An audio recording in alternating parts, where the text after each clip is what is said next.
న్యాయంగా చంపాల్సిన వాళ్ళనే చంపుతాడంట, కానీ వాలితో సహా అనేక మందిని అన్యాయంగా చంపాడు. ఒరే అడ్డగాడిదా, వాలిని అన్యాయంగా చంపాడని రామాయణంలో వాలి చెప్పాడా పోనీ నీకు? నన్ను అన్యాయంగా చంపావు రామా అని చెప్పి ఫైనల్ స్టేట్మెంట్ అంటే దాన్ని ఏమంటారు, మరణ వాంగ్మూలం ఇచ్చి చనిపోయాడా? పూర్తిగా చదవరా, చదివి చెప్పరా పిచ్చికుక్క.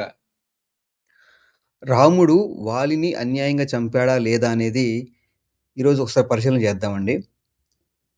రామాయణం ప్రకారంగా చూస్తే రాముడు వాలిని అన్యాయంగా చంపలేదు, న్యాయబద్ధంగా ధర్మబద్ధంగానే చంపాడు అని చెప్పి రామాయణం ప్రకారంగా ఒక ఆర్గ్యుమెంట్ ప్రకారంగా దాన్ని నిర్ణయించవచ్చు. అయితే మరి రామాయణంలోనేమో అలా ఉంది, కానీ మరొక హిందూ గ్రంథం అయినటువంటి శ్రీదేవి భాగవతములో కనుక గమనిస్తే చూడండి, శ్రీదేవి భాగవతం 4వ స్కందము 18వ అధ్యాయంలో కనుక గమనిస్తే శ్రీహరి పరాధీనత అనే ఒక అంశంలో చూడండి ఏముందంటే, చూడండి 47వ శ్లోకం కనుక గమనిస్తే చూడండి ఏముందంటే, వాలిని అన్యాయంగా సంహరించాను, శపించకుండా వారించాను అని చెప్తుంది. మరి రామాయణంలోనేమో అన్యాయంగా సంహరించలేదు అని రామాయణంలో ఉంటే, మనకి దేవి భాగవతంకి వచ్చేసరికి వాలిని అన్యాయంగా సంహరించాలని చెప్పి విష్ణువు చెప్తా ఉన్నాడు.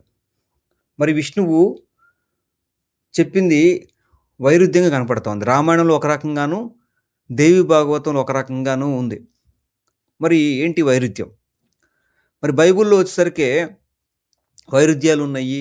40 మంది తాగుబోతులు రాశారు, అందుకే ఇలా రాశారు, అది ఇదని ఇష్టం వచ్చినట్టు మాట్లాడుతూ ఉంటారు కొంతమంది. మరి వాటికి నేను జవాబు చెప్తూనే ఉన్నాను. నా ప్లేలిస్ట్ లింక్ డిస్క్రిప్షన్లో ఉంది, చూడండి స్క్రీన్ మీద. ఎన్నో వీడియోలు చేశాను బైబిల్ వాక్యాలు వైరుధ్యాలు లేవని చెప్పి. మరి అన్ని వీడియోలు కష్టపడి చేశాను కదా, మరి అన్ని వీడియోలతో నేను జవాబు చెప్పాను కాబట్టి ఈ యొక్క ప్రశ్న అడుగుతా ఉన్నానండి.